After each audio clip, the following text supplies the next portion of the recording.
নমস্কার, গল্পকথকৃতি চ্যানেলে সবাইকে স্বাগত। নহন্যাতে উপন্যাসের আজকে শুনবেন ষষ্ঠ পর্ব।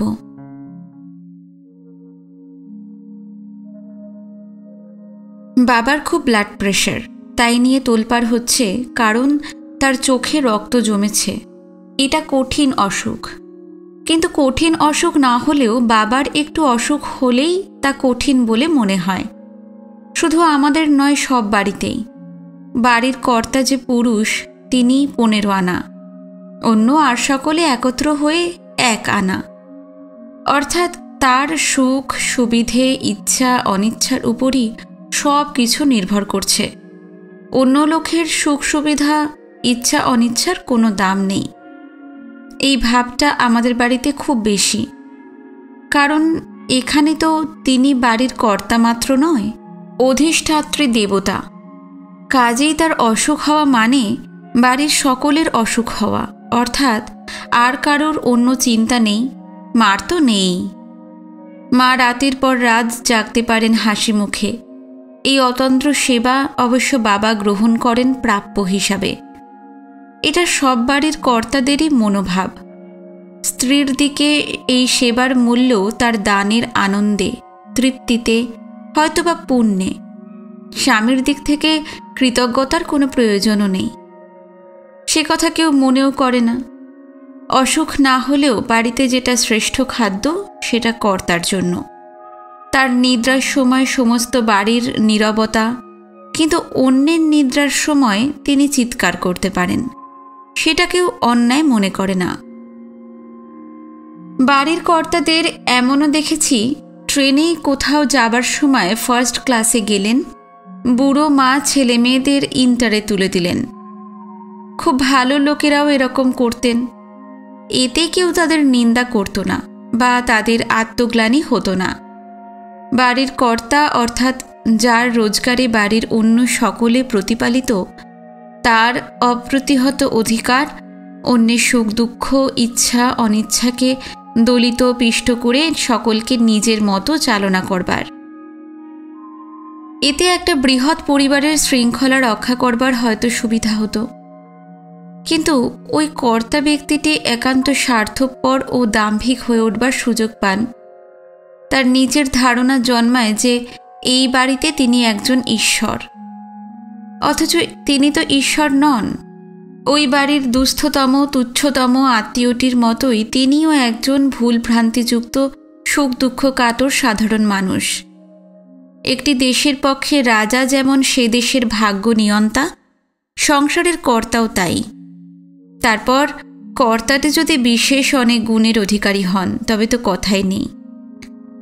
বাবার গুণের বোধহয় পরিমাপ হয় না, বিশেষত বিদ্যার দিক থেকে। এমন কোনো বিষয় নেই যে বিষয়ে তিনি কিছু না কিছু জানেন। অমেয় তার জিজ্ঞাসা নিরন্তর বহুদিকে ধাবিত। দুরূহ সংস্কৃতে রেখা দর্শনশাস্ত্রের অর্থবোধ করবার জন্য কোনো দিন তার সাহায্য দরকার হয়নি। তার স্মৃতিশক্তি প্রখর। কেউ কেউ মনে করতেন তিনি জাতিস্বর। বিজয়কৃষ্ণ গোস্বামীও মনে করতেন, যখন বাবার 7 বছর বয়স, তখন তিনি জিজ্ঞাসা করেছিলেন যে তারা যে দুজনে গত জন্মে একত্র তপস্যা করেছিলেন কোনো এক নদীর তীরে, সে কথা বাবার মনে আছে কিনা। বাবার অবশ্য মনে ছিল না। তখন বিজয়কৃষ্ণ বলেন যে তোমার সেবারেও পতন হয়েছিল, এবারেও হবে, তোমায় আবার আসতে হবে। বাবা তাতে ভীত নন। এই উপভোগ্যা পৃথিবীতে আবার যদি আসতেই হয়, তাতে তিনি কাতর হবেন কেন? দ্রুত পঠন ক্ষমতাও তার বিস্ময়কর। 7-8 হাজার বইয়ের লাইব্রেরির সমস্ত বই তার পড়া। তাছাড়া তার ব্যক্তিত্ব অসাধারণ। সেই ব্যক্তিত্বের আকর্ষণী শক্তিও প্রবল। বড় বড় পণ্ডিতরাও তার সমকক্ষ নন। তিনি তাঁদের প্রশ্নে প্রশ্নে ঠকিয়ে প্রমাণ করে দেন যে তাদের স্বপ্ননত্ব জ্ঞান নেই। শুধু এদেশে নয়, বিদেশেও বাবাকে অনেকেই মান্য করে, ভালোবাসে। সেবা উনি আদায় করতে জানেন। ওর অধ্যাপক ম্যাকটাগার্টের গল্প শুনেছি। অত বিরাট পণ্ডিত ব্যক্তি তার এই বিদেশি আহ্লাদে ছাত্রটির রীতিমতো সেবা করতেন। ঘরে তার চেম্বার পট পর্যন্ত রেখে যেতেন। এই কথাটা বাবা বেশ গর্বের সঙ্গেই বলতেন। তখনকার দিনে ছাত্র ও অধ্যাপকদের সম্পর্কের মাধুর্য তাদের সম্পর্কের মধ্যেও ছিল। বাবা তার পক্ষে যতটা ভালোবাসা সম্ভব ভালোবাসতেন অধ্যাপক ম্যাকট্যাগার্টকে। দার্শনিক পণ্ডিত ম্যাকট্যাগার্টের একটা দুর্বলতা ছিল, তিনি খুব মদ্যপান করতেন। তাই তার একটা গল্প বাবা প্রায়ই বলতেন। কোনো বাড়িতে নিমন্ত্রণ খেয়ে ফিরবেন, একটা মাঠ পেরিয়ে রাস্তায় পৌঁছতে হবে। বিরাট মাঠের মধ্যে কোথাও কিছু নেই, একটা মাত্র গাছ আছে। অধ্যাপক সোজা সেই গাছটার সামনে এসে দাঁড়ালেন, কিন্তু সেটা কি করে পার হবেন ভেবে পেলেন না। তখন তিনি আবার বাড়িতে ফিরে গেলেন ও আবার রওনা হয়ে ঠিক সেই অনতিক্রম্য গাছটির সামনে এসে দাঁড়ালেন। এইরকম অনেকবার করবার পর শ্রান্ত ক্লান্ত অধ্যাপক গাছতলাতেই বসে পড়লেন। I am lost in a dense forest. এই গল্পটা খুব উপভোগ্য ছিল, কিন্তু আমার মনে সবসময় একটা খটকা লেগেই থাকতো যে বাবা যাকে এত শ্রদ্ধা করেন, এত শ্রদ্ধনীয় বিদ্বান ব্যক্তি কি করে মদ্যপ হতে পারেন? মদ খাওয়া তো খারাপ, পাপ।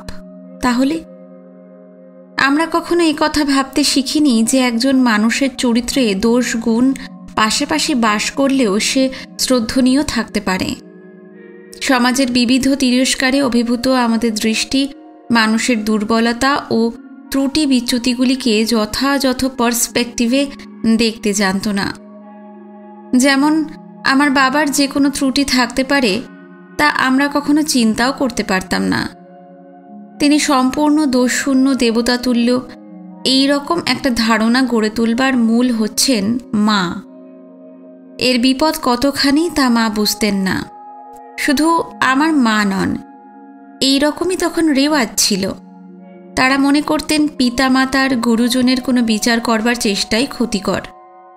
পিতা স্বর্গ, পিতা ধর্ম, পিতা হি পরমং তপঃ। সে যুগেই কোনো কোনো বাড়িতে এই মন্ত্রের প্রভাব শিথিল হচ্ছিল বটে, কিন্তু আমাদের বাড়িতে আমার পিতার অসামান্য প্রতিভার জন্যই তা হতে পারেনি। তবু সেই সময় আমার মনে একটু একটু সমালোচনার ভাব দেখা দিচ্ছিল। তার জন্য আমি লজ্জিত হলেও সেই ভাব সম্পূর্ণ দমন করতেও পারছিলাম না। প্রথম আমার বাবার সঙ্গে মুখে মুখে উত্তর করবার স্পর্ধা হয়েছিল তার অসুখের সময়তেই। আমাদের বাড়িতে আমার ঠাকুমার আমল থেকে একটি মহিলা থাকতেন, আমার বাবার চেয়ে কিছু বড়। তাকে আমরা আত্মীয় বলেই জানতাম। আসলে তিনি পরিচারিকার কাজ করতেই এসেছিলেন, কিন্তু ক্রমে বাড়ির লোকের মতোই হয়ে গিয়েছিলেন। তাকে আমরা অর্থাৎ ছেলেমেয়েরা সবাই খুব ভালোবাসতাম। তার খুব হাঁপানি হতো, এক্সিমায় কষ্ট পেতেন। আমি দেখতাম তার জন্য ডাক্তার ডাকা, ওষুধ আনায় বাবার একেবারেই গরজ নেই। মা যতদূর পারেন চেষ্টা করেন, কিন্তু টাকা তো বাবারই। একবার দেখলাম তিনি যন্ত্রণায় কাঁদছেন। আমি সোজা গিয়ে বাবাকে বললাম, তোমার জন্য সবসময় এত ওষুধ আসছে, ডাক্তার আসছে, চাঁপা পিসির জন্য কেন আসবে না? বাবা বিস্ময়ে বিমূঢ়। আমার জন্য ডাক্তার আসছে, চাঁপার জন্য কেন আসছে না? এত বিস্ময় ছিল তার প্রতি প্রশ্নে, যেন তিনি নিজের কানকেই বিশ্বাস করতে পারছেন না। তিনি আর ওই দাসী এক হলো আমার কাছে। আমি চুপ করে গেলাম। আমার নিজেরই লজ্জা করতে লাগলো। এমন একটা কথা আমি কি করে যে বলে ফেললাম। কিন্তু আমি জানি আমার মনে ক্রমে ক্রমে বিদ্রোহ জমা হচ্ছে। বাবার মতের বিরুদ্ধে এতটুকু কাজ করবার আমাদের ক্ষমতা নেই। এই বাড়ির প্রত্যেকটা মানুষ তার অনিচ্ছায় একেবারেই কিছু করতে পারবে না। তাহলে আমার ইচ্ছের দাম কি? কিছু না, কিছু না। সম্রাট যেমন ইচ্ছে করলে কাউকে হাতির পায়ের তলায় ফেলতে পারেন, কারুর মুন্ডুচ্ছেদ করতে পারেন, উনি সেই রকম শরীরে মেরে ফেলতে পারেন না বটে, কিন্তু মনের উপর তার অধিকার সম্পূর্ণ। উনি যদি আমাদের কথা জানতে পারেন, এই মুহূর্তে আকবর যা করেছিলেন তাই করবেন। শরীরে নয়, কিন্তু মনে মনে। প্রেমের এই আনারকলির উপর পাথর গড়িয়ে ফেলবেন, কেউ বাধা দিতে পারবে না। আর রবি ঠাকুর, তিনি যদি আমার পিতা হতেন, তিনিও কি এই রকম করতেন? যিনি লিখেছেন দোলে প্রেমের দোলন চাঁপা হৃদয় আকাশে, তিনি কি সেই চাঁপার কলি থেতলে দিতে পারতেন? কখনো না। বলবো তাকে? কি হবে বলে? তার তো আমার উপর কোনো অধিকার নেই। তিনি তো আমার কেউ না, কেউই না। কি অদ্ভুত কথা।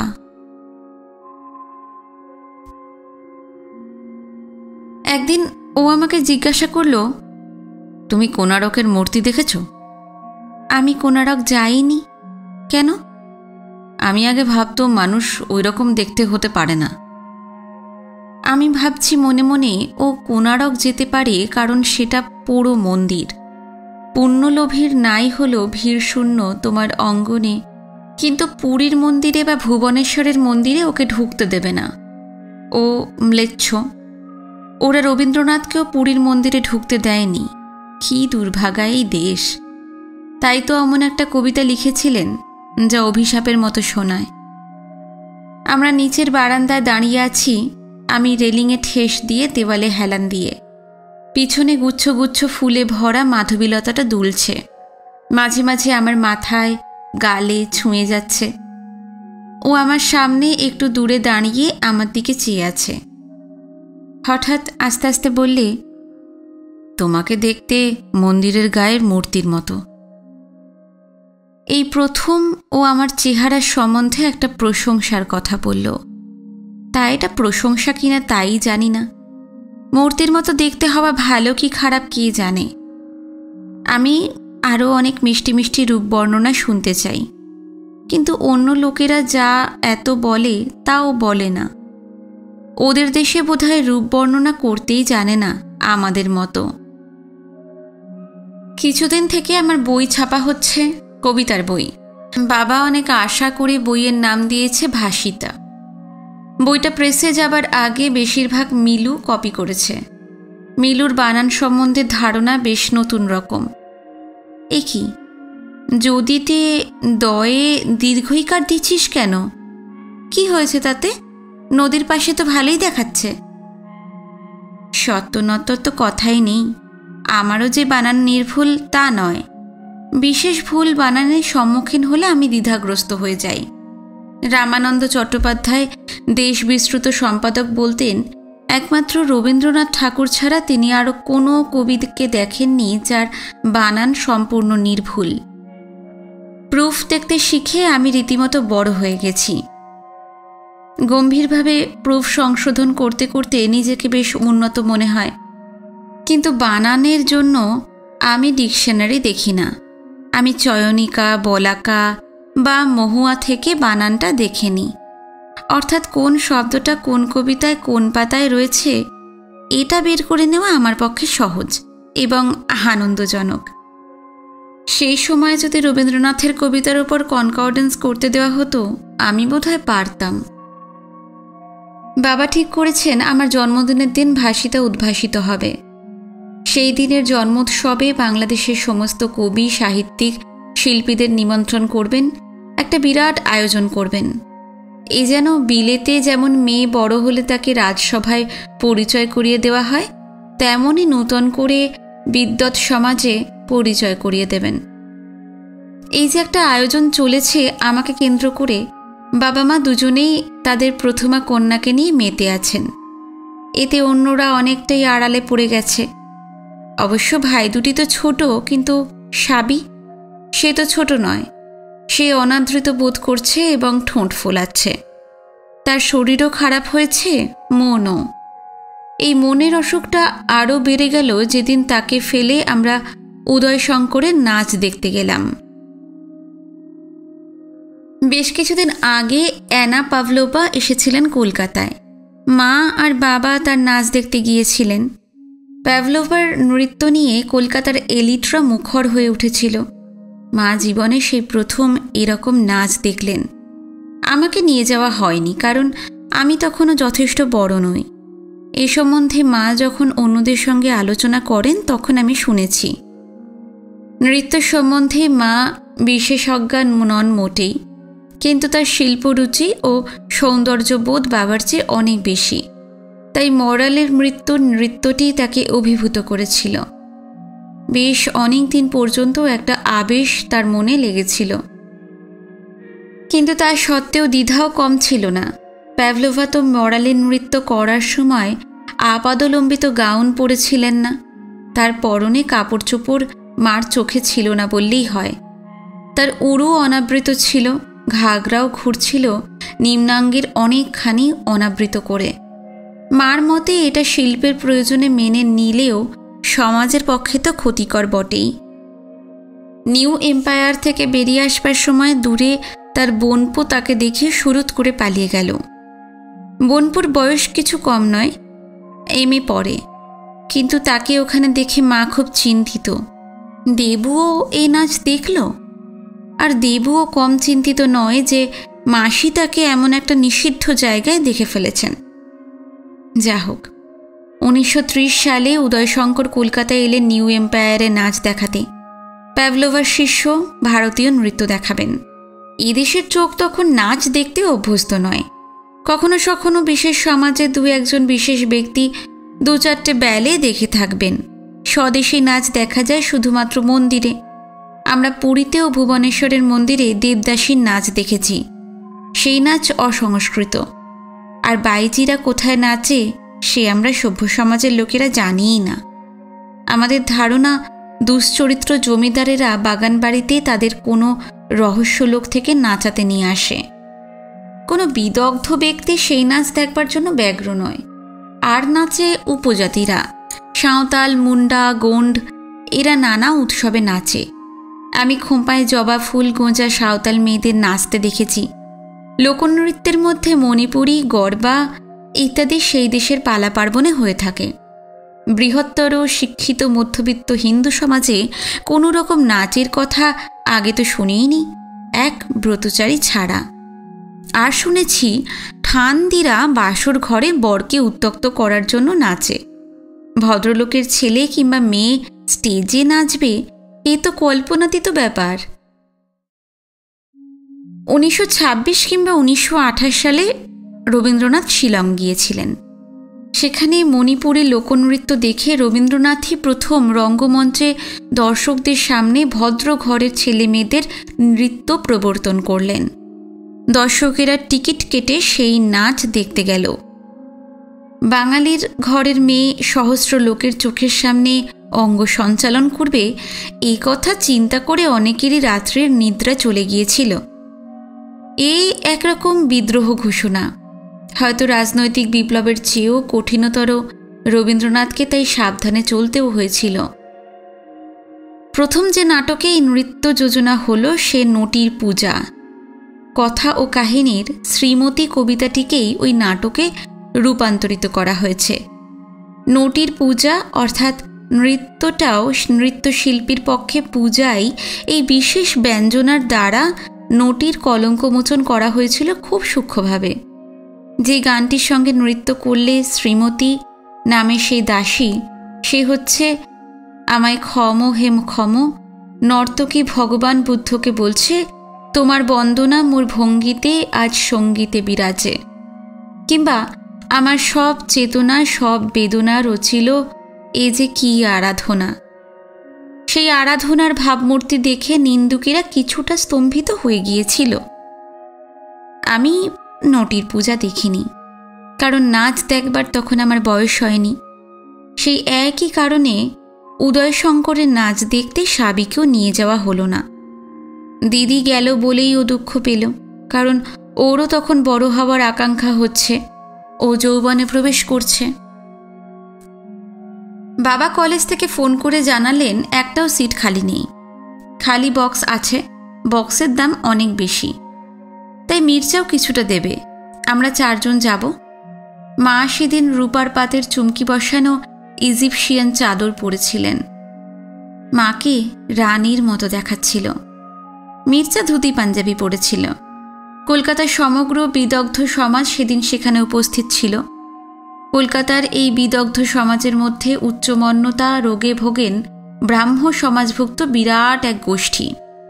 সকলেই নয় অবশ্য, কিন্তু অনেকেই। তারা আমাদের কোনোদিনই যথেষ্ট সভ্য বলে মনে করেন না।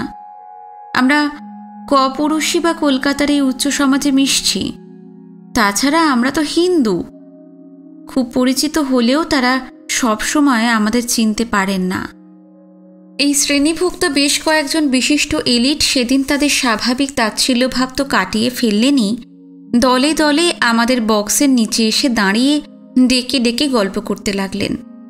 বাবার ভঙ্গিও কম দৃপ্ত নয়। পরমা সুন্দরী পত্নী, যথেষ্ট সুন্দরী কবি কন্যা ও বিদেশি ছাত্র এবং বক্স, সব নিয়ে যা কাণ্ডটা হয়েছিল তাতে ব্রাহ্মিকাদের দর্প চূর্ণ বিচূর্ণ। উদয়শঙ্কর সেদিন অদ্ভুত নাচ দেখালেন। আমার মনে আছে তার ছায়াটা আমাকে যেন এক অলৌকিক জগতে নিয়ে গিয়েছিল। তার স্পন্দিত বাহু যেন জলের ঢেউ, সমস্ত শরীর তরল। পার্বতী রূপিণী সিমকি মনোহারিণী হলেও উদয়শঙ্কর যেন দেবলোক থেকে নেমে এসেছেন। মানুষের দেহের এমন ছন্দিত রূপ আমি তো দেখিনি। সেদিন ওখানে উপস্থিত আর কেউ দেখেছেন কিনা সন্দেহ। মির্জার অবস্থা সুদাস মালির মতো, মুখে আর বাক্য নাহি সরে। ওর হাতে যদি সুদাসের মতো পদ্ম থাকত তাহলে ও তখনই পদ্মটি রাখিত ধরে উদয়শঙ্করের চরণ পদ্ম পড়ে। সে সারা রাত পিয়ানো বাজালো, ঘুমোতে পারল না, আমাকেও ঘুমোতে দিল না। আমার ঘর ঠিক ওর ঘরের উপরেই। এরপর বহু দেশে বহু সময় নাচ দেখেছি, কিন্তু সেই দিনের অনুভূতি আর কখনো হয়নি। আমাদের দুজনেরই মন ছিল অনুকূল। সৃষ্টির বেদনা তাই তারা সমস্ত সত্তা দিয়ে অনুভব করেছিল। বেশ কয়েকদিন পর্যন্ত আমাদের আর কোনো কথা ছিল না। মির্জা বলতে লাগলো, this is India, this is India. আমায় যদি কেউ জিজ্ঞেস করে ও আমাদের বাড়িতে কতদিন ছিল, কদিন কমাস, আমি বলতে পারবো না। আমার এই 60 বছরের জীবনে সবশুদ্ধ জাগতিক হিসাবে হয়তো 6-7 বছর আমি সত্যকারের বেঁচে আছি, আর বাদবাকি দিনগুলি পুনরাবৃত্তি মাত্র। মির্জার সঙ্গের দিনগুলি তার মধ্যে যদি 1 বছর হয়ে থাকে তবে তা 365 দিন মাত্র নয়। তার পরিমাপ করার কোনো যন্ত্রই আমার হাতে নেই। পৃথিবীর আবর্তনে তা ঘুরছে না, তা সূর্যের মতো স্থির আছে। আমি তার মধ্যে এতদিন প্রবেশ করিনি, এখন করছি। যখন ইচ্ছে করছি প্রবেশ করছি, সেই সময়, সেই আনন্দে, সেই বেদনায়। সেখানে আমি কাকে পাচ্ছি? শুধু কি ও আর আমি? তার মধ্যে সবাই আছে। শান্তি আছে, খোকা আছে, ওই গোপাল আছে। ওর দিকে ঈর্ষা ভরে চায়, কারণ সে আমায় খুব ভালোবাসে। তারা সবাই উপস্থিত আছে। ওই লাইব্রেরির বইগুলো, এমনকি ক্যাটালগ করার বাক্স পর্যন্ত। আমার সত্তার চৈতন্যে মিশে সেই কালটি তার সমস্ত রূপসম্ভার নিয়ে অব্যয়। আমার মা বরাবর বৈষ্ণব সাহিত্য পড়তে ভালোবাসেন। এই বিষয়ে তিনি যথেষ্ট বিদুষী। বৈষ্ণব সাহিত্য পড়বার জন্য তিনি ওড়িয়া ভাষাও শিখেছেন। কাকা যখন MA পরীক্ষা দেন তখন মা তার সঙ্গে বাংলায় MA-র বই সব পড়েছেন। চর্যাপদ, মঙ্গলকাব্য এইসব মার আয়ত্ত। কিন্তু সবচেয়ে বেশি আলোচনা হয় চণ্ডীদাস ও বিদ্যাপতি। আমি মাকে একদিন জিজ্ঞাসা করলাম, এই লাইনটার অর্থ কি? জনম অবধি হাম রূপ নেহারিনু, নয়ন না তিরুপতি ভেল, লখ লখ যুগ হিয়ে হিয়া রাখনু, তবু হিয়া জুরন না গেল। এই কবিতাটির বক্তব্য কি? এ তো সত্যি লাখ লাখ যুগ হতে পারে না, কারণ অতদিন কেউই বাঁচে না। তাহলে এটা অত্যুক্তি কি কাব্যবিচারে দোষ নয়? তাহলে তোমরা এটা এত ভালো বলো কেন? মা হাসছিলেন। না, এটা অত্যুক্তি নয়। কি করে তোকে বোঝাই? যা কিছুতে শেষ হতে চায় না, যে আনন্দ বা বেদনা ফুরায় না, যাকে সময় দিয়ে মাপা যায় না, এ হচ্ছে তারই বর্ণনা। আমি ঠিক বুঝতে পারলাম না। অনেক ভাবতে লাগলাম। রবীন্দ্রনাথের গানে বা কবিতায় ঠিক এই কথাটা কোথায় আছে আমার মনে পড়ল না। লাখ লাখ যুগ, অর্থাৎ অনন্তকাল। যে সুখ কোনোদিন তৃপ্ত হয় না, তা ভালো কি মন্দ কে জানে। এই চির অতৃপ্তির কথাটা ভেবে আমার চোখ দিয়ে জল পড়তে লাগলো। সাবির অসুখ খুব বেড়েছে। কবিরাজ কাকা ওর চিকিৎসা করছেন। ও নানা রকম অদ্ভুত কথা বলে। এর মধ্যে রবীন্দ্রনাথের ছবি দেখিয়ে কী সব বিড়বিড় করেছে, আর ভজন গান করছে। আর মির্জাকে এক মুহূর্ত ছাড়বে না। তাকে ওর বিছানার পাশে বসে থাকতে হবে, ওর হাত ধরে থাকতে হবে। মাথা ঠান্ডা করবার জন্য ওর মাথায় তেল লাগানো হচ্ছে, চুল মাঝখান থেকে কেটে ফেলা হয়েছে, সেই তেলও মির্জাকে লাগিয়ে দিতে হবে। ভালোই হয়েছে, কারণ এজন্য মির্জা অনেক সময় ওপরে আমাদের ঘরে এসে থাকছে। ওই ঘরেই তো সাবির রোগশয্যা। ঘরে অনেক লোকজন ঘোরাফেরা করে, সাবির কাছে বসে থাকে। যদি আমার অসুখ করত তাহলে পারত না। সাবি কিনা ছোট, তাই এটা সহজ। কিন্তু এতে আমার মন কানায় কানায় ভরে গেছে। ও যে এত আপন হয়ে গেছে আমাদের আত্মীয়ের, এতে একটা অদ্ভুত সুখ পাই আমি। একদিনের কথা আমার মনে আছে, কবিরাজ কাকা দরজার কাছে দাঁড়িয়ে মাকে ওষুধের বিষয় বিস্তারিত বলছেন। মির্জা সাবির কথা শুনছে। আমি বেশ অনেকটা দূরে আমার খাটের কাছে দাঁড়িয়ে আছি। হঠাৎ ও একবার আমার দিকে চেয়ে একটু হাসল, আর সেই মুহূর্তে, ঠিক সেই মুহূর্তে আমার সমস্ত শরীরে একটা অদ্ভুত অনুভূতির ঢেউ খেলে গেল। আমার মেরুদণ্ড ঝিনঝিন করতে লাগলো। আমি খাটের উপর বসে পড়লাম। আমি তো জ্যেষ্ঠতা, তো তাই সবসময় বিশ্লেষণ করা আমার স্বভাব। এই অদ্ভুত অনুভূতিটা আমাকে প্রশ্নে প্রশ্নে ভরিয়ে ফেলল। এটা কি হলো? এটা হলোই বা কি করে? এটা তো শরীরের ব্যাপার, সম্পূর্ণ শরীরের ব্যাপার। কোনো সন্দেহ নেই, আত্মা টাত্মা কিছু নেই এর মধ্যে। কিন্তু সেই শরীরও তো স্পর্শিত নয়। শুধু দৃষ্টিপাত মাত্র এরকম কি হতে পারে? কাকেই বা জিজ্ঞাসা করা যায়? ওকে জিজ্ঞাসা করা ঠিক হবে না, বেড়ে উঠবে। তাছাড়া ও জানবেই বা কি করে?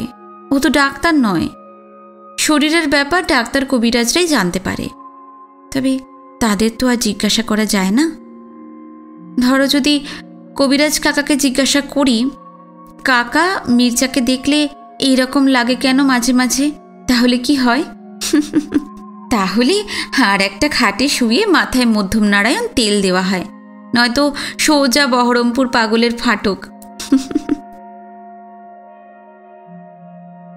আমরা ছাদে বসে কিংবা বারান্দায় বসে প্রায়ই ছোট ছোট নাটিকাগুলি পড়ি ও আবৃত্তি করি। আমরা পড়ি অর্থ, আমরা পড়ি অন্যেরা শোনে। ছোট নাটিকা অর্থাৎ গান্ধারীর আবেদন, কর্ণকুন্তী সংবাদ বা বিদায় অভিশাপ। বিদায় অভিশাপটা আমার ভালো লাগে বেশি, কি জানি কেন। এই সভায় থাকে মিলু, গোপাল, খোকা, কাকিমা, শান্তিও থাকে। তবে সে এইসব বেশি বোঝে না। মির্জাও বোঝে না, তবু সেও মাঝে মাঝে থাকে। ছাদে বসতে সকলেরই ভালো লাগে, এইটুকুই প্রকৃতিকে পাই আমরা। পড়তে পড়তে অন্ধকার হয়ে আসে, আকাশে তারাগুলো একে একে ফুটে ওঠে। তারপর গুটি গুটি একদিক থেকে অন্যদিকে চলতে থাকে। বাতাস ঠান্ডা হয়ে আসে। পাশের বাড়ির কামিনীর ঝাড়টা থেকে সুগন্ধ পাওয়া যায়। অন্ধকার হয়ে গেলেও আমার থামবার দরকার নেই, আমার তো মুখস্থ। একদিন গোপাল আমায় বললে, তুমি এতবার করে বিদায় অভিশাপ পড়ছো, ভাগ্যে না ওই রকমই ঘটে যায়। অর্থাৎ?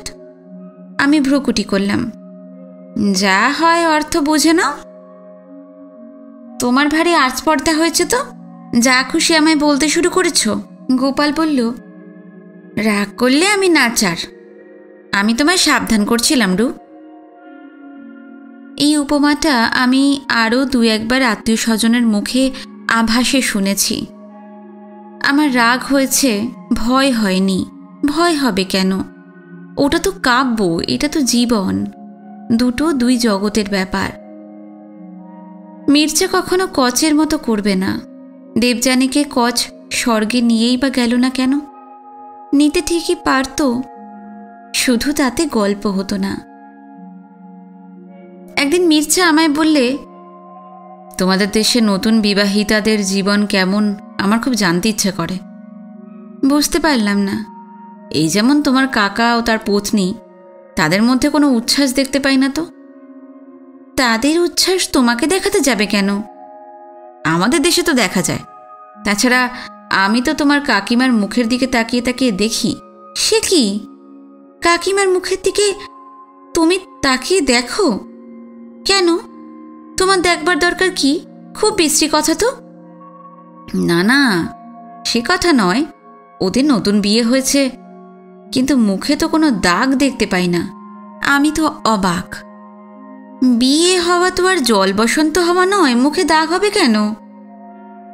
মির্জা হাসছে, মুখ টিপে টিপে হাসছে। আমাদের দেশে হয়, কী রকম দাগ হয় তুমি দেখতে চাও? হ্যাঁ। ও দুহাত বাড়িয়ে আমায় ধরল। আমার মুখের উপর উষ্ণ চাপ অনুভব করলাম, তীক্ষ্ণ এবং মধুর। একটু পরেও আমায় ছেড়ে দিল। যাও, আয়নায় দেখো। আমি উঠে দেওয়ালে টাঙানো ওর আয়নাটায় মুখ দেখে চমকে উঠলাম। নিচের ঠোঁটের ঠিক মাঝখানে ছোট্ট কালো একটা দাগ, স্পষ্ট এবং উগ্র। আমি তাকিয়ে আছি, ভয়ে আমার চোখ বিস্ফারিত। মির্জা, কি হবে, কি হবে? ও নির্বিকারে মুখে একটা বই খুলে পাতা উল্টাচ্ছে। মির্জা, মা তো বুঝতে পারবেন না? পারাই তো সম্ভব। ও বাবা, কি বলবো মাকে? শিখিয়ে দাও। তোমার মাকে তুমি কি বলবে আমি কি জানি। তুমি এরকম করলে কেন? হ্যাঁ, কেন করলে? নিরুপায়ে আমি ক্রন্দনের উপক্রম করলাম। ও একটা বই হাতে নিয়ে পাতা উল্টাতে উল্টাতে আমার দিকে চেয়ে বলল, যদি কান্নাকাটি করো তাহলে আর একটা দাগ করে দেবো কিন্তু। আমি সিঁড়ি দিয়ে ওপরে উঠছি। আমার হাত পা কাঁপছে। ভয়, ভীষণ ভয়। মৃত্যু ভয়ও বোধহয় এরকম নয়।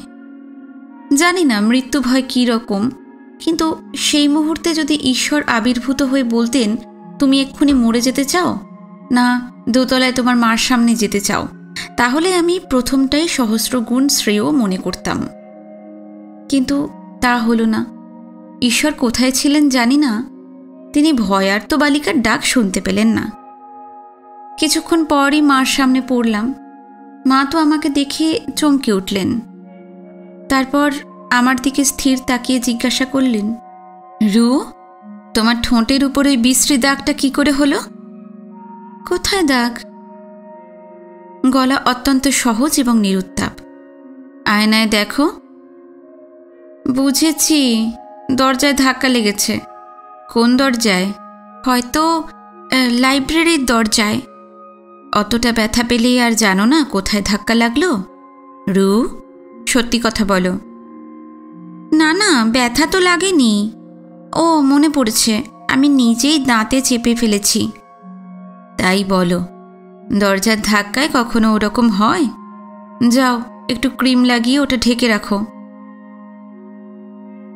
সরল ভালো মানুষ, বিশ্বাসপরায়ণ মা নিশ্চিন্ত মনে বিশ্বাস করতে পেরে হাঁপ ছেড়ে বাঁচলেন।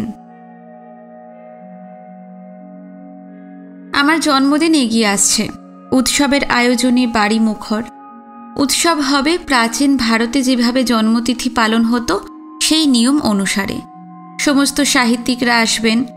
বয়োবৃদ্ধ জলধর সেন সাদা পায়রা উড়িয়ে দেবেন।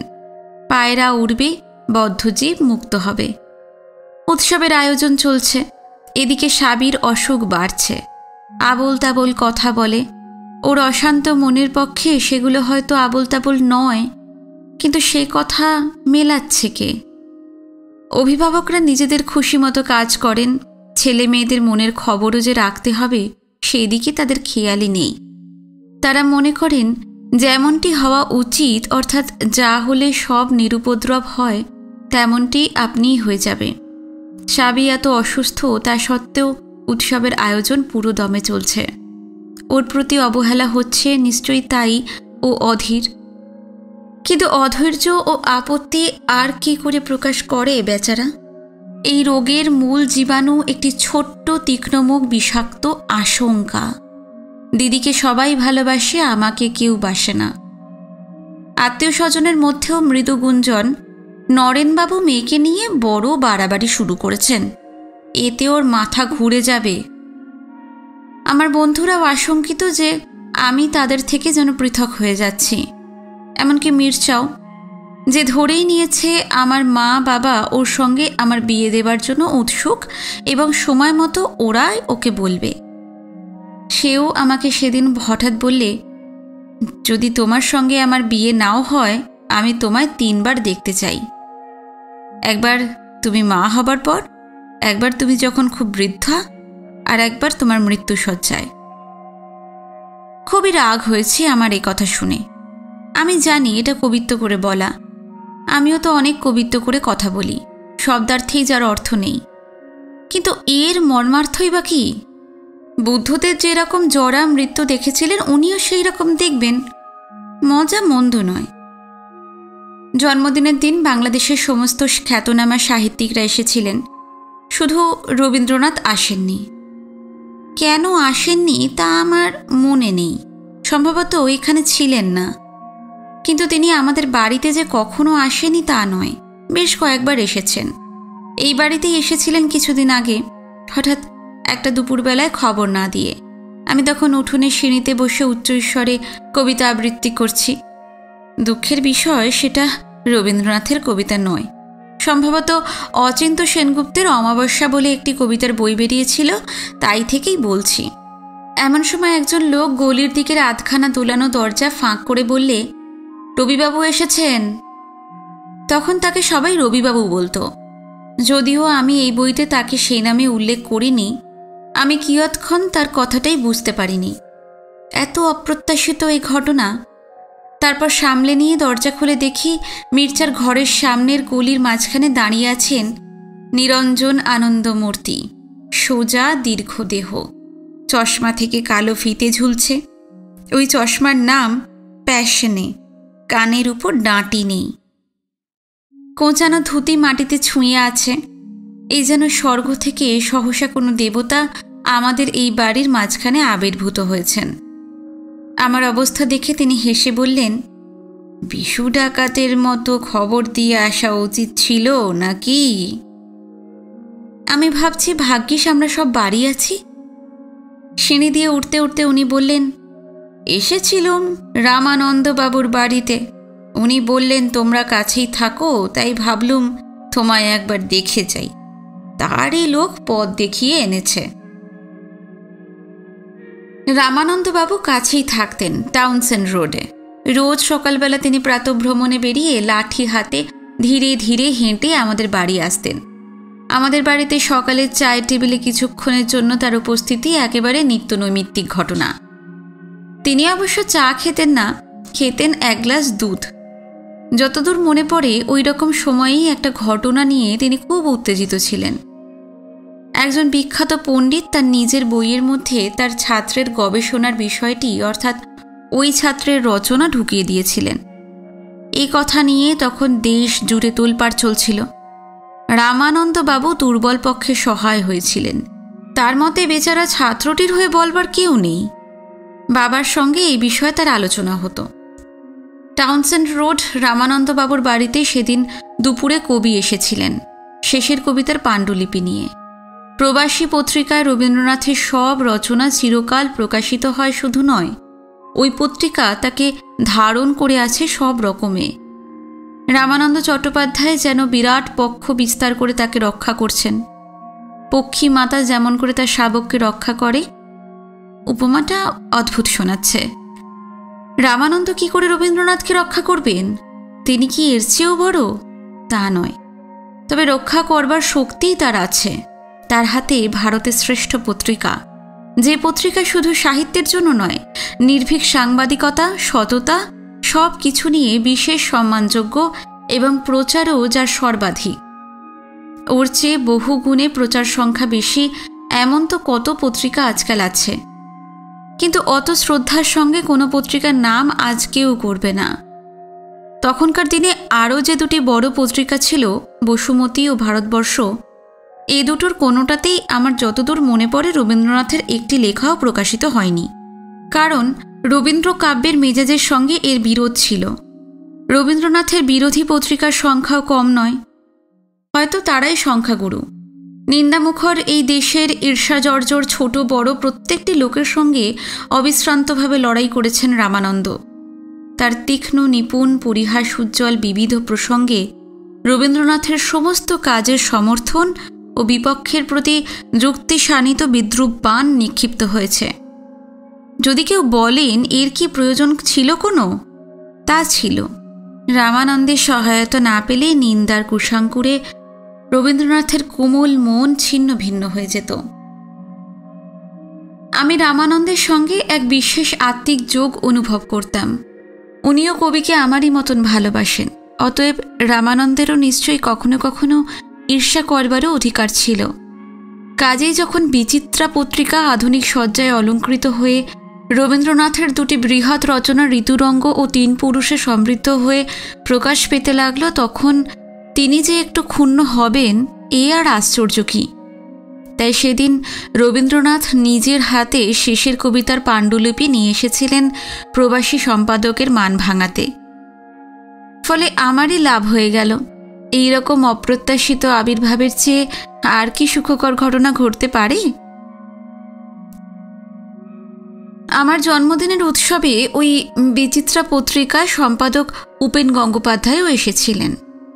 তিনিও প্রায়ই আসতেন, ভারী মিষ্টভাষী মানুষ। রামানন্দ বাবুর মতো উপেন গঙ্গোপাধ্যায়ও বালিকার রচনা পকেটে করে নিয়ে যেতেন।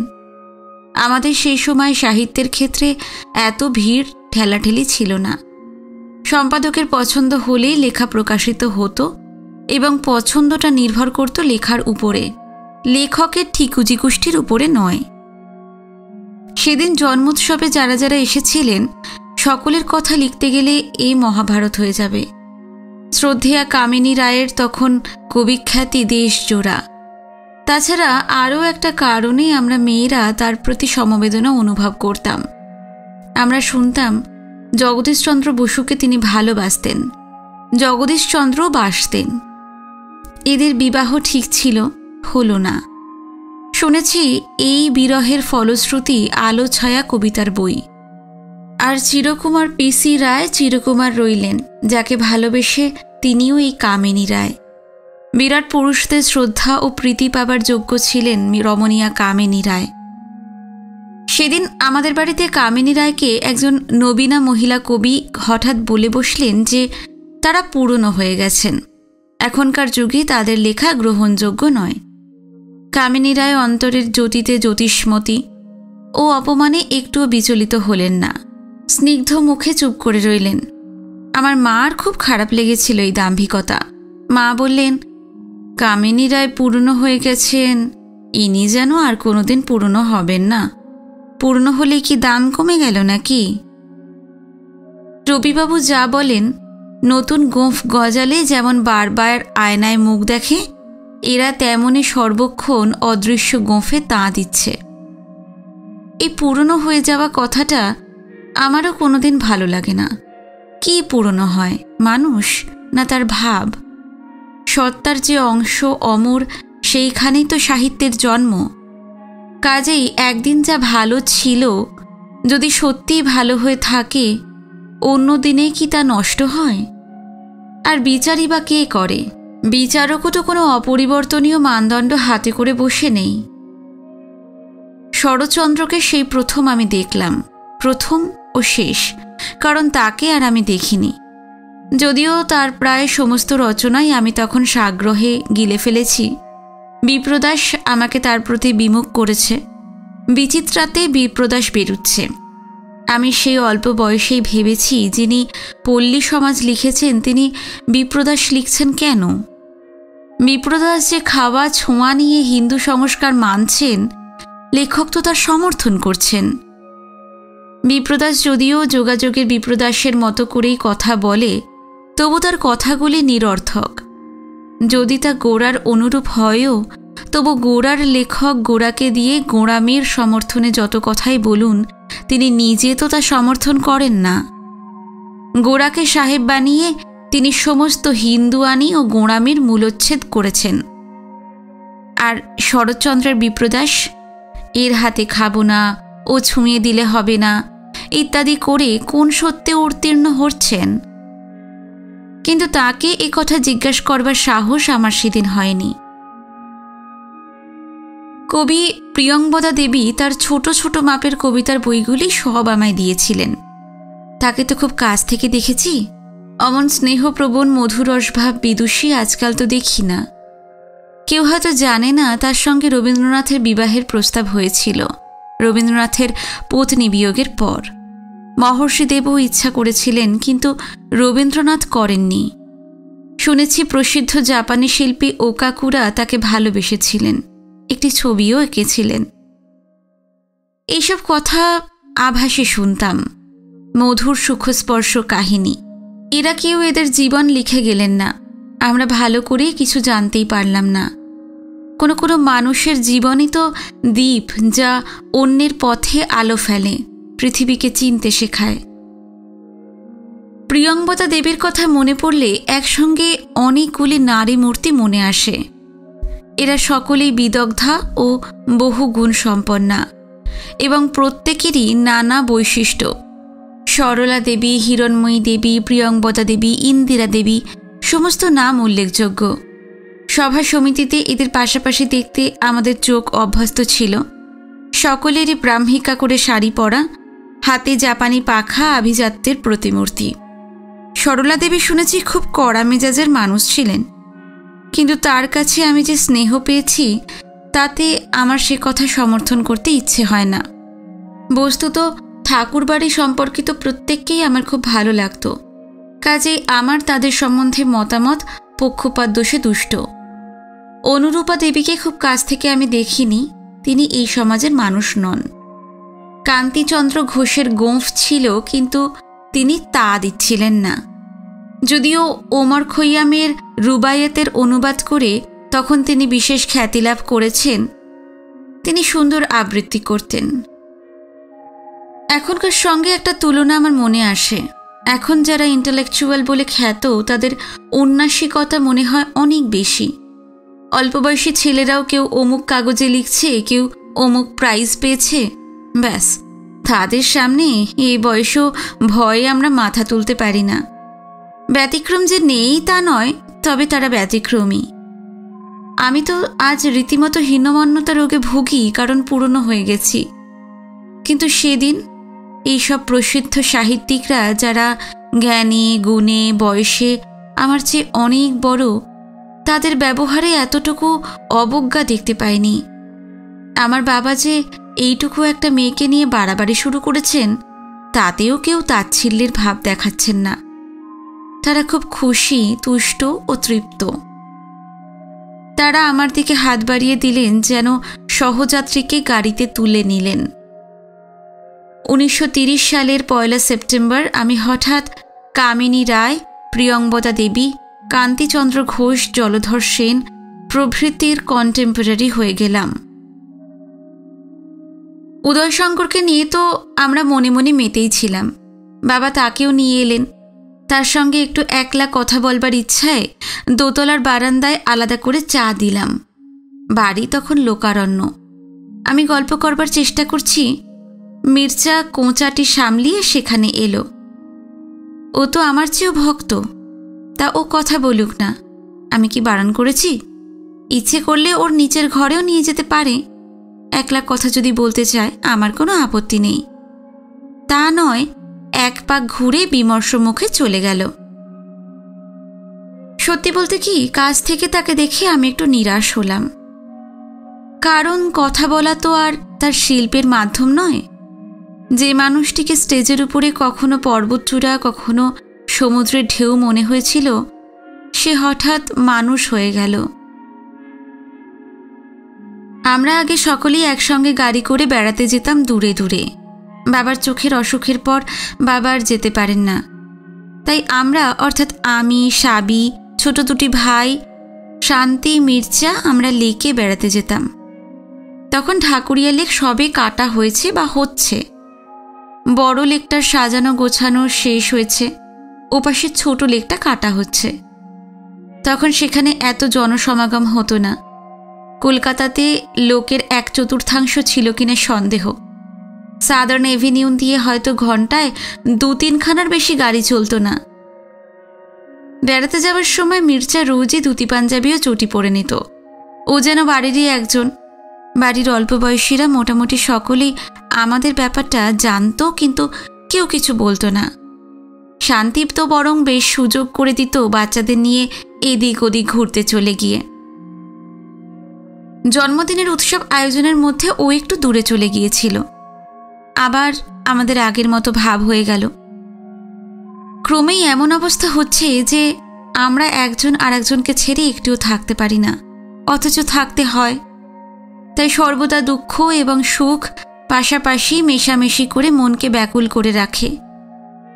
ও বলছে কয়েকদিনের জন্য ও দেশে ঘুরে আসবে। তাহলেই বা কি হবে? ভবিষ্যতে চিন্তা করবার বয়স আমার নয়। আমাদের যে বিয়ে হবে না সেটা আমি মোটামুটি জানি, কিন্তু ওকে ছেড়ে থাকতে পারবো না তাও জানি। তবু এই দুইয়ের মধ্যে যে সামঞ্জস্য করা দরকার তা আমার মনেও আসে না, চেষ্টাও করি না। হঠাৎ একদিন ঝড় উঠে বৃষ্টি নেমেছে। আমি দুপুরবেলা নিচে নেমে এসেছি, ভাবছি উঠোনে দাঁড়িয়ে ভিজব। ও বললে, অমৃতা এদিকে এসো। আমরা ওর ঘরের সামনের দিকে দরজার কাছে দাঁড়িয়ে আছি। ও চৌকাঠে হেলান দিয়েছিল, 2 হাত বাড়িয়ে আমাকে টেনে নিল। কেন তুমি আমার হাতটা সরিয়ে দিচ্ছ অমৃতা? আমার ভয় করে। ভয় না ঈর্ষা? ঈর্ষা আবার কাকে? তোমার নিজেকে তুমি ঈর্ষা করো কি? তোমার শরীরকে কি তুমি ঈর্ষা করো? তোমার কি মনে হয় আমি তোমার চেয়ে তোমার শরীরটাকে বেশি ভালোবাসছি? তা কিন্তু নয় অমৃতা। আমি তোমাকেই খুঁজছি, তোমার আত্মাকেই খুঁজছি। তুমি তো তোমার শরীরেই আছো। যেই তোমাকে চোখে দেখা যায় না, হাতে ছোঁয়া যায় না, সেই দেহের অতীত তোমার সত্তাকেই আমি পাচ্ছি তোমাকে স্পর্শ করে। ও আমার চোখে চোখ রেখে তাকিয়ে আছে। আমি বললাম, আমি বুঝতে পারি না মির্জা, বুঝতে পারি না। 1930 সালের কাহিনী শেষ হয়ে এলো। আমার দুর্ধর্ষ তত্ত্বজ্ঞানী পিতা ও অভিজ্ঞ মাতা এই 2 তরুণ তরুণীর প্রণয় লীলার কোনো খবরই রাখেন না। কোনো সন্দেহ তাদের হয়নি। তারা খবর পেলেন 11 বছরের একটা মেয়ের কাছ থেকে। সাবির অসুখের কোনো স্থিরতা নেই। ওর মেজাজ অনুসারে তা কমে বাড়ে। যখন মনোযোগ আকর্ষণের সময় হয় তখন ওলট পালট কথা বেড়ে ওঠে। সেদিন আমরা সকলে অর্থাৎ ভাই বোনদের নিয়ে লেকে বেড়াচ্ছি। ওরা ছুটোছুটি খেলছে। আমরা দুজনে একটা ঝোপের পাশে বসে আছি নতুন লেকটার উত্তর দিকে। সন্ধ্যা হয়ে এসেছে, লোকজন বিশেষ কেউ নেই। আমার মনে পড়ে না শান্তি আমাদের সঙ্গে সেদিন ছিল কিনা। আমরা দুজনে কাছাকাছি বসে আছি। নীরব অন্ধকার মাখানো আকাশ আমাদের ঘিরে আছে। সামনের তরঙ্গহীন নিথর জলে, পিছনের বাতির আলোতে আমাদের যুগল ছায়া দীর্ঘীকৃত। চারিদিক নিস্তব্ধ। আমার মনও শান্ত। এক আশ্চর্য প্রশান্তিতে আমি আবিষ্ট। ও কিন্তু চঞ্চল, অস্থির, ধৈর্যহারা। হঠাৎ ও আমার উরু স্পর্শ করল। আমি বললাম, না না মির্জা, না। কেন না? তুমি আমার হবে না? আমাকে তোমার ভালো লাগছে না? হবে না মির্জা, হবে না। ওরা কখনো রাজি হবেন না। সে কি? ওরা তো তোমায় আমাকে দিয়েই দিয়েছেন। ও বেচারা একেবারে বুঝতে পারে না আমাদের সংস্কার, ধর্ম, আচার, ব্যবহার। ও যতই শুনুক বুঝতে পারে না। ও আমাকেও বুঝতে পারে না। মির্জা, আমার ভয় করছে, আমাকে ছেড়ে দাও। তোমাকে কখনোই ছাড়ব না, কখনোই না, এ জীবনে নয়। এমন সময় হঠাৎ একটা চেঁচামেচি, কে যেন আমাকে ডাকলো। আমরা ছুটে গিয়ে দেখি সাবি মাটিতে লুটোপুটি খাচ্ছে, চিৎকার করে আবোল তাবোল বকছে। মির্জা তাকে তুলে এনে বড় লেকের পাশে একটা বেঞ্চিতে শুয়ে দিল। আমি ওর মাথায় গায়ে হাত বুলিয়ে ওকে শান্ত করার চেষ্টা করছি। আস্তে আস্তে চাঁদ উঠছে, চাঁদের ছায়া পড়েছে লেকের উপরে। সাবি ছটপট করছে, ইউক্লিডদা তুমি আমার কাছে বসো, আমাকে একটু আদর করো। কি কষ্ট হচ্ছে তোমার, কি কষ্ট হচ্ছে সাবি? সে ওর কপালের ওপর একটা ছোট্ট চুমু খেলো। সাবি বলছে, এবার দিদিকে আদর করো, আদর করো করো। ও উন্মত্তের মতো হয়ে উঠেছে। সাবি চুপ কর, কি পাগলামি হচ্ছে? আমি যত থামাতে চাই ও বারবার জেদ করছে। মির্জাও এই সুযোগ ছাড়তে রাজি নয়। আচ্ছা আচ্ছা করছি করছি এই বলে ও আমাকে জড়িয়ে ধরে একটু বাড়াবাড়ি করে ফেলল। কিন্তু সাবি সেই মুহূর্তে আবার চিৎকার করতে লাগলো, কি করেছো তুমি দিদিকে, কি করেছো? যতই বোঝাই কিচ্ছু না, কোথায় কি। এই তো মির্জা তোর পাশে দাঁড়িয়ে আছে, সে তো থামবেই না। অনেকক্ষণ গল্প করে ওকে থামাচ্ছি, ভোলাচ্ছি, কিন্তু আমার বুকের ভিতর কাঁপতে শুরু করেছে। প্রেমের অমৃতকে ছাপিয়ে ভয়ের বিষ আমার শরীরে ছড়িয়ে গেছে। আমাকে বিষধর ছোবল মেরেছে। আমরা গাড়িতে উঠলাম, কিন্তু মির্জার কোনো চিন্তা ভাবনা নেই। ও কল্পনাও করতে পারেনি কি ভবিষ্যৎ অপেক্ষা করে আছে। বাড়ি এসে পৌঁছলাম। সাবি গাড়িতে চুপ করেছিল। আমি ভাবছি ও হয় ভুলেই গেছে, অসুস্থ তো। মির্জা গাড়ি থেকে নেমে নিচের ঘরে চলে গেল। আমি ওপরে। এদিক থেকে ওদিক থেকে বাবা মার গলা পাচ্ছি, আর আমার বুকের ভিতর কেঁপে কেঁপে উঠছে। পরে যখন এই সময়ের কথা ভেবেছি, তখন মনে হয়েছে সেদিনের আনন্দের সঙ্গে ভয় কি ওতপ্রোতভাবেই না জড়িয়েছিল, এক মুহূর্তের জন্য ছাড়েনি। সত্যি কি আশ্চর্য চোখ রাঙানো ভয় দেখানো সমাজে আমরা বাস করতুম। শেষ করলাম আজকের পর্ব। আজকের পর্ব এই পর্যন্তই। আপনাদের কেমন লাগলো আজকের পর্ব? যদি ভালো লেগে থাকে অবশ্যই জানাবেন কমেন্টে, ভিডিওতে লাইক দেবেন, আর যদি নতুন এসে থাকেন আমার চ্যানেলে অবশ্যই সাবস্ক্রাইব করবেন।